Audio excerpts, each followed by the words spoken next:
All right, we're live. We're going to talk some duels. Let's talk duel 1, then we'll go to duel 2. Probably do half an hour, 15 minutes. I don't expect anyone to be here. If you are here and you want to ask questions, go for it. Otherwise, it's just me walking around talking fantasy NASCAR. Maybe it'll have some replay value. I like playing Logano. Let's just get into it. I think he's going to lead laps. I believe he's going to go for it. The data suggests that he does. I know that some of these guys tend to jump towards the back to secure their pole position. That could be Logano. I'm willing to take the risk that he stays up front and runs the race. Maybe you're not comfortable with that. I am. I think he goes for it. Now, he's never started on the pole in a dual race before, so he's never been in the Alex Bowman, Hendrick Motorsports type of position where they always just go to the back. He's usually in a spot where, he doesn't have that big loss if something bad happens. But just knowing Logano, he just doesn't seem like a guy to me that's going to sit in the back. I think he'll stay up front and lead a bunch of laps. You want to fade him? Fade him. I have no problem with that if you think he's going to drop to the back. If he doesn't drop to the back, then I believe he leads a lot of laps. If he doesn't drop to the back, it hurts these guys up here in the front a little bit. We have seen in the past where when the guy who has the pole drops to the back, it opens the door to the 2, 3, 4, 5 spot to become the lap leader. So if you are going to fade Logano and you do believe that he is going to drop to the back, then I would encourage you to maybe look at Elliott, Dillon, possibly Larson, Ross Chastain. I like Ross Chastain even with Joey Logano because as I've talked about in these podcasts is that I'm chasing finishing position. I think that's the significant way to go in the duels. I'm not chasing place differential. I've gone over that in previous podcasts. You can watch those trend videos. It's probably a little late in the game to do that. Just take my word for it. You can mess around with the Fantasy NASCAR spreadsheet and look at what the trends suggest. And I'll just pop that up on the screen real quick. And you can see starting position in relation to their DFS score. We tend to see guys up here towards the front who start up towards the front that end up with top 6 fantasy scores. Yeah, this looks pretty bad because we have those guys that didn't want to give up the pole position up here in the front in duel number 1. But as you go towards the back, you start to see drivers that are starting the back don't really score a lot of fantasy points. They do sporadically, but it's not nearly as consistent as right here in the sweet spot. These are the guys that can get just enough place differential and can get finishing position points. I am chasing finishing position points.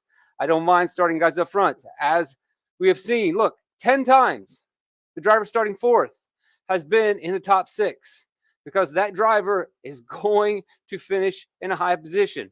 All of these drivers have access to very solid finishing position. That's where I'm going. That's where I'm playing. And you can see it again here. If you just look at starting position in relation to their actual finish, the drivers that get the best finishes are starting up towards the front, and the drivers that don't finish nearly as successfully are starting towards the back because there's just not a lot of movement in these races. So that takes me back to the duels. Again, if you think Logano is going to fade intentionally, then you can fade him. And you will want to play one of these guys in these spots who is then going to assume the role as lap leader. I like Chastain the most. I think Chastain can even work with Logano. We're looking for guys that want to finish up front. We want aggressive drivers that are going to push it and go for it. Larson probably suits that. Elliott coming off of a terrible last season. I don't see any purpose for him or any reason why he's going to fade back. He's fine. Now, the problem with playing the 3 spot is we really are limited in terms of place differential. Tough spot to be in. Gilliland is a tricky piece to think about. And I liked him a lot this morning. I think I have dialed down my expectations some because not that he can't have a good race. Whoop! It's not the easiest thing to do.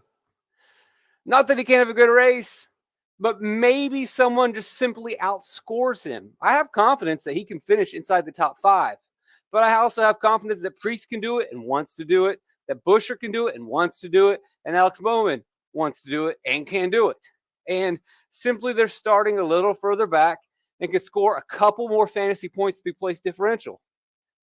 And I believe most people will go that route. But you're going to get pretty low ownership on Todd Gilliland if you really are trying to be different. So I don't disagree with that play whatsoever. You want to play Gilliland as a sneaky play? I think he can make it work. 6th to 3rd, and we have seen, right? Can Todd Gilliland get to 3rd place by the end of this race, 50 laps from now? Can he do it?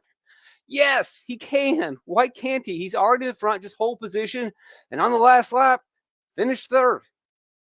And as we have seen in the data, the driver that finishes 3rd, see, is that on right here?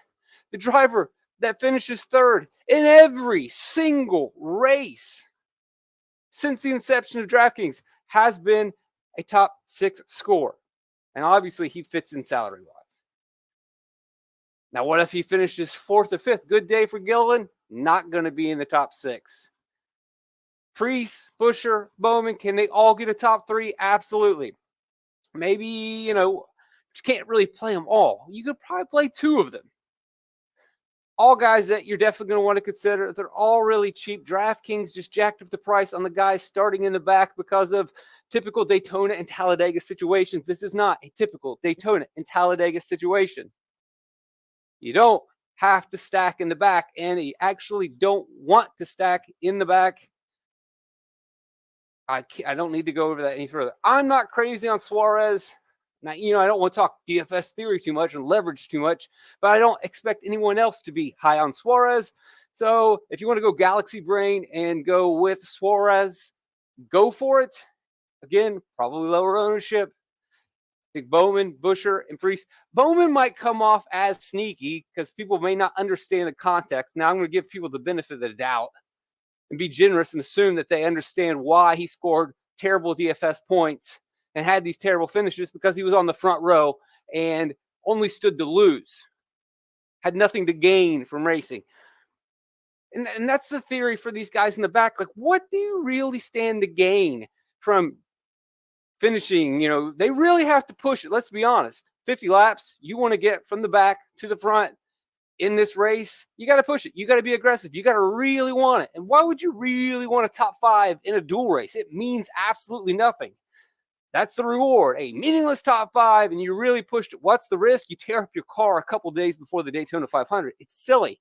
And that's why we don't see a lot of fantasy, top 6s from the driver starting 15th and back, almost none. It can happen. And there can be carnage, but I don't expect there to be a lot of chaos. Not without, in the days where we got a lot more carnage and chaos, we had a clash race that kind of set the table with chaos, and we had tons of practice. Guys were getting into it. They were more involved. They were more comfortable. As they get more comfortable, they become more aggressive. We're not going to see that. We're not going to see that. They've got 2 laps under their belt. You think they're going to go out there 2 days before the race and just tear their car up? Not going to happen. Now, mistakes can happen, and we can always have wrecks at a plate track.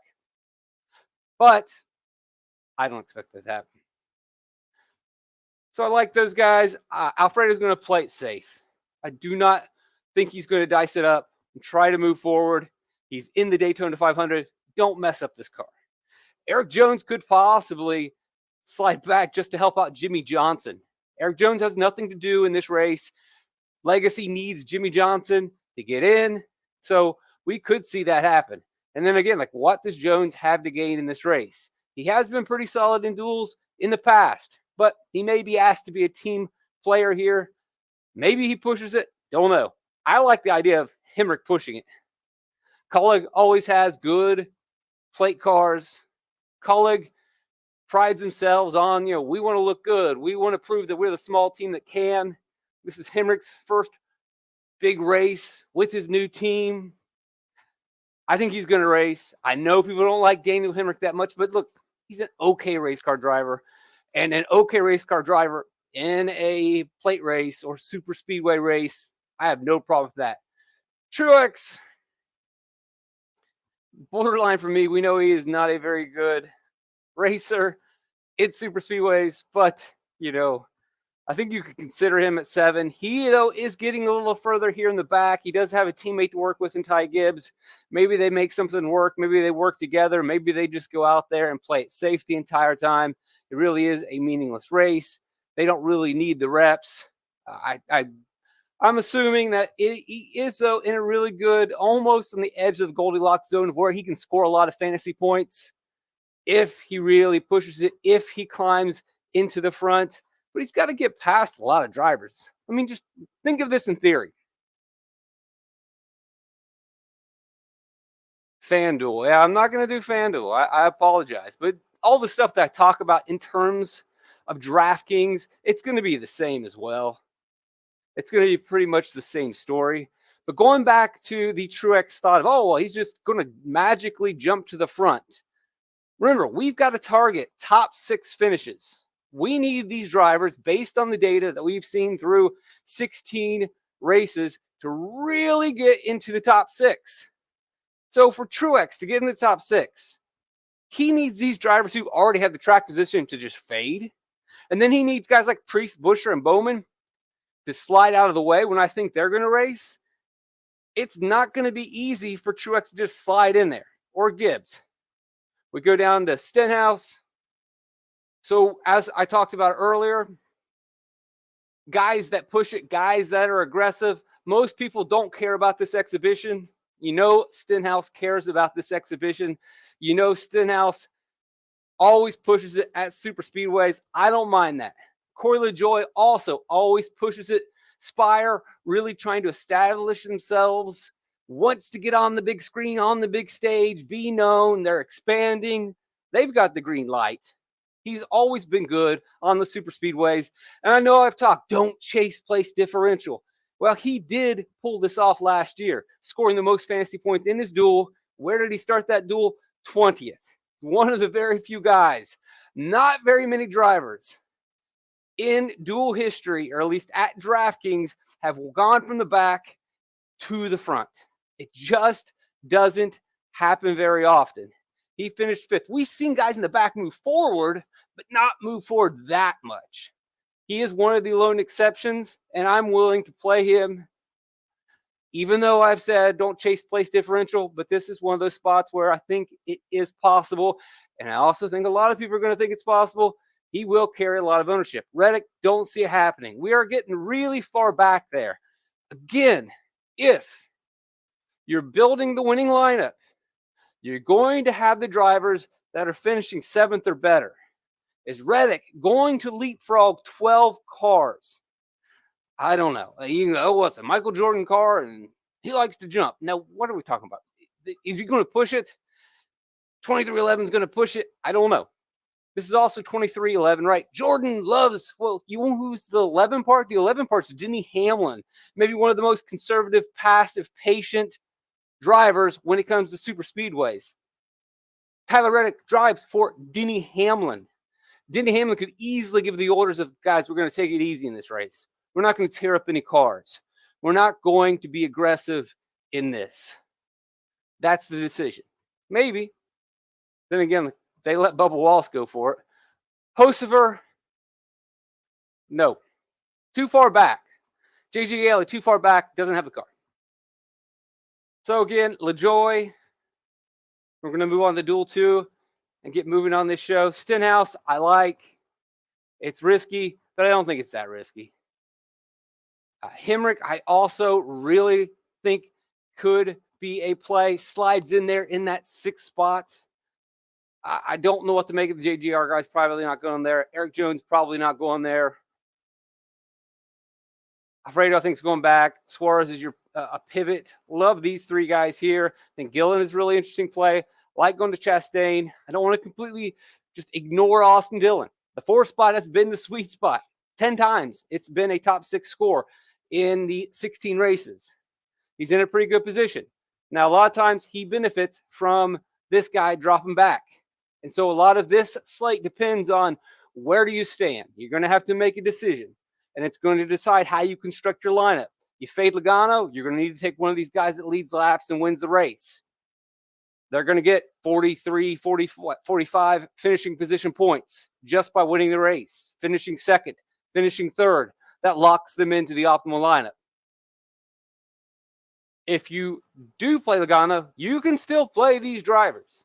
If you think they're going to just stay up front and get a solid finish, not a problem whatsoever. Got to make a decision. Let's go to duel number 2.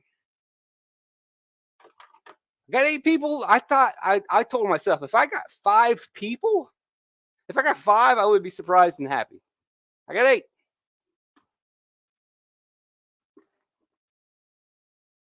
Eight people. We'll take it. McDowell's not going to race, I don't believe. Going to the back, that's my stance. That's my perspective. Front row really doesn't want to mess up their front row spot. I will fade that. That means then in duel 2, you got to play one of these guys up here. McDowell flies back. These guys get the lead. Byron, Cindric, Busch. You pick one. You could pick 2. I could easily see 2 of the 3 at least finishing in the top 3, scoring 40-ish points. They get to the top 6 in terms of fantasy points. I feel a lot more comfortable and confident in building for duel 2 based on McDowell probably sliding back, opening the door for these guys to have an easy race. Harrison Burton, similar to that Todd Gilliland play, kind of sneaky. Most people are just going to say nope. But can Harrison Burton finish inside the top 3, top 4? Yes. And if so, he's going to have a top 6 fantasy score. He's going to slide in there, and he will also carry very low ownership. Definitely on board. Same thing for Riley Herbst. Riley Herbst, very strong. Talladega race. Last fall, you can play him. You can play Burton. You can play Herbst, and you're going to probably deviate from a lot of the other people. Similar to what we saw in the duel 1 over here. We got this really nice little sweet spot after 6 with drivers that I think will be aggressive. Chase Briscoe, he'll go for it. Can Chase Briscoe finish inside the top 4, top 3? Yes. Is he close enough to push it? Yes. Will that get him into the top 6? So if he finishes 3rd, 45 fantasy points, that typically gets you over that top 6 cut line in a dual race. Gragson. Oh boy, do you think someone has something to prove? Do you think someone wants to go out there and really show off and look good? He doesn't have to worry about, like his teammate Eric Jones, getting Jimmy Johnson into the race. He can just go out there, have some fun. I believe he will push it. He does have a Daytona win from the Xfinity Series and a Talladega win in the Xfinity Series. Some very solid runs for Beard in the Cup Series. He knows what he is doing. He is close enough to the front that he can move forward. Like, it is not a Herculean effort for him to get into the top 5 or into the top 4. He doesn't have to pass a lot of cars. He doesn't have to avoid a lot of carnage and chaos. He has a pretty easy path into the top 6, as does Chase Briscoe, and definitely Ryan Blaney, who will be owned everywhere. Same story. 7, 8, 9, love these spots. AJ, I don't believe AJ is going to go out there and really push it. We haven't seen him push it. He doesn't have to push it. I believe he runs and finishes about where he does. He's always been a very patient, passive super speedway racer. Bunch of really successful runs in the Xfinity Series. Was really good at Daytona in the Cup Series way back in his career. But if you knew his modus operandi, it was to stay in the middle of the pack for the most of the race and to survive and then make your push at the end. That was always JTG Daughtery's MO. That's what they did. But that also means he's passive, he's patient, and in this kind of a race, I would probably think that he's going to do so. Josh Berry taking over the Haas car for Kevin Harvick and Rodney Childers, and Harvick always put together pretty good results. Logano is number 1 in terms of DFS and average finish in the dual races. Number 2 was Kevin Harvick. So that tells you a bit about Rodney Childers' approach, and I think he will push it a little bit. So Barry, I like that play as well. I love Keselowski. He wants to go out there and race. It's his team. It's his shot. He likes super speedways. This is good experience for him. He's going to go for it. I like that play as well. Reagan is going to do just enough to stay into this race. I think he goes forward some, but he's going to be mainly conservative. He's not really going to go. He should, kind of, but he's going to be doing a lot of rear view mirror driving. Don't really like that play. Bubba, he just goes for it at the super speedways. He has no chill. Not as wild as Stenhouse, but he's going to go out there and try to do the best that he can and earn the best finish that he can, regardless of this being an exhibition race. Bubba is definitely going to be popular. He should be popular. He's just as good, if not better, than Keselowski, both of which are probably better than the Josh Berry play based on experience. So you'll get Berry at a little bit lower ownership. Haley, good racer, but I haven't really seen much from him in the dual races, so I don't think he really pushes it that much. Probably not going to be on board with Haley. Don't think he needs to push it that much. Yeah, you can play the Spire angle of all these guys are really, or well, not Spire, Rick Ware. Actually, I think Rick Ware would probably say, hey, let's take it easy. We don't need to do this. Christopher Bell, as I've mentioned, really good closer in previous podcasts. I don't know if he's going to go for it. Denny Hamlin, I don't think he's going to go for it. You can see it in his results. It's a meaningless race. We know that he likes to fade to the back and stay out of trouble. This race basically is a just stay out of trouble race. There's nothing to win here. Sure, he would like to win, but he's not going to pass 16 cars. He knows he's not going to pass 16 cars. And so he's just going to go out there and play it safe. And playing it safe is not going to get him to a 7th place, 6th place finish. That's a lot of work. And if you don't get that top finish, you don't get into the optimal lineup. Sorry, it's just not going to happen. Or up to 9 people. How about that? Not doing too shabby. Got 9 minutes left of the show. Check out the spreadsheet if you have not. Race4thePrize.com. Zane Smith, he is one of the guys that really pushed it last year with the big score. He doesn't need to push it. And do I think he can get a top 7 finish? No. He's not going to get past Bubba. He's not going to get past Brad Keselowski. He's not going to outrace some of these other guys that are going to push a lot more. Ryan Blaney, Gregson. You know, you just start stacking these guys up. There just isn't going to be a spot up front for him unless there is carnage. And if there is carnage, he's starting in the back. It's probably going to collect him. Nemechek, I would put him in the same situation. And then McLeod and Gralla, they're just not going to score enough finishing position points. Yes, the place differential opportunity is there, but they're not passing all these cars unless it's chaos. Could there be chaos? Always. But I don't expect it to happen. Thank you for saying cool channel, man. I appreciate that. Let me put that on the screen. This guy, Metallica Man, or Metallic Man. I went and saw Metallica a couple months ago, Ford Field. Quite a show. I was a little too far away, and they played a little bit, you know, it's one of those play the hits. They were playing all the new stuff. This is all of our new album, 27 seasons or whatever it is. Just play the hits. All right? I want to kill them all. I want to Ride the Lightning. I want Master of Puppets. I want Injustice for All. I want basically everything when Cliff was still alive, everything pre-90s. You know, I know the Black Album's great and all, but I've heard it way too many times. And then after that, just give me the 80s Metallica. And this guy's probably like, it's Metallic Man, not Metallica Man. Who are you even talking about? All right, so to recap, this one I think is a little bit easier of a slate. You're fading McDowell, and then you're picking which guy here you think is going to lead laps. I think you can pick 2 between Cindric and Byron. Obviously, you're probably going to want to go Byron and Busch. But then again, look, Cindric won the Daytona 500 a couple of years ago. He knows what he's doing. He's won a Daytona and Xfinity Series race as well. He's got a fast Penske Ford. No reason really to fade Cindric intentionally. All 3 of these guys on the board. Burton and Herbst, I believe, are the sneaky plays that people are just going to dismiss because it's been programmed into your brain. Chase place differential. Yes, at the Daytona 500, the trucks, Xfinity, in the coming days, chase it all you want. In this, chase finishing position. And they have a really good opportunity to score finishing position points by simply just not losing any spots. Now, they can easily lose spots and get leapfrogged by Briscoe, Gregson, and Blaney, which I would elevate. And most people are probably going to be targeting these guys. Barry, I think, is kind of the pivot away from BK and Bubba Wallace. But it's going to be hard to avoid Bubba Wallace and Brad Keselowski because, again, if we're chasing finishing position, I think they can get it done. They can get into the top 6. And you can see in the data, look, these are their DFS scores, but you look at the finishing position, Keselowski, 4th or better in 4 of the last 7. Bubba Wallace, 7th or better in every single one of them.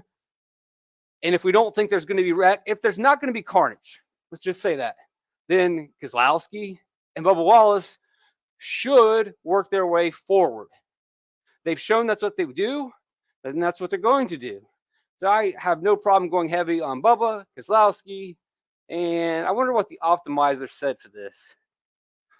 So I ran the optimizer, Blaney, ding, ding, ding. But it doesn't take Brad Keselowski. It went Busch and Byron, Briscoe, and it took Austin Cindric as well. I don't know about that. Now, see, the problem with that is the way that I've done my calculations to just kind of give an opportunity to everybody. They're not going to split these hog points up. It's not going to be equally divided. And obviously, they can't all finish first. I'm doing that as a ceiling projection to leave everybody on the table.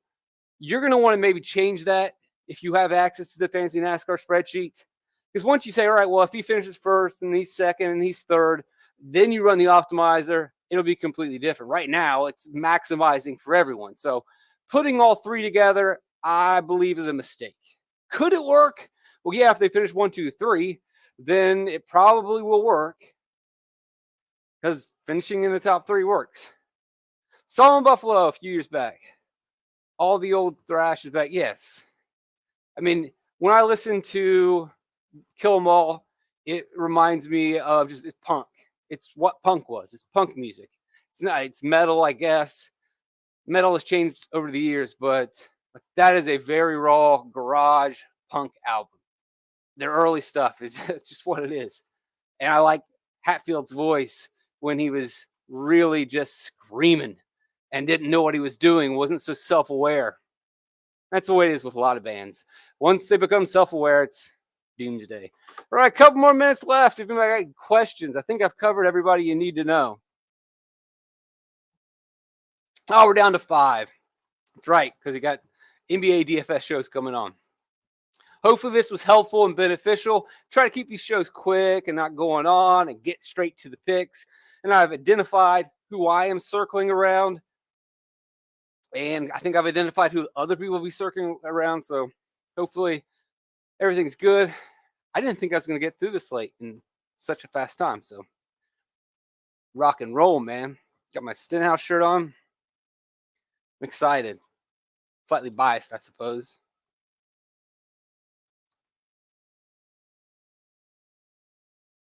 All right, thanks. I appreciate your support. Everybody checking out the show. This will get posted up so you can rewatch it again. I would suggest watching some of those old trend videos, or you can just take my word for it that what I said is supported by a lot of the data. A lot of stuff in here. So many numbers. Oh, I gotta hit allow access on them. Hell yeah, I am ready for some racing. So am I. I am so excited. Even though I haven't stopped watching racing, we haven't watched any stock car racing in quite some time. Tons of dirt racing. Late models been going on for weeks. But stock car now in full swing. We got 2 tonight, 1 tomorrow. Then we got a bunch of rain. So if you ask me right now, I don't think we're racing on Saturday. I don't think we're racing on Sunday. It's not looking good. It is. It takes so long. Because I've been to the track several times. Remember, I went in 2015, and the race started at midnight. This was the year Junior won. Oh, my gosh. Yeah, just one little sprinkle, and then... But the thing is with Daytona, a lot of times it's not just one little sprinkle. In that summer race, those storms are wicked. And then it rains for a second, and it's off and on. You're in the infield just cutting loose. I don't know. I love Daytona. I need to get back there soon.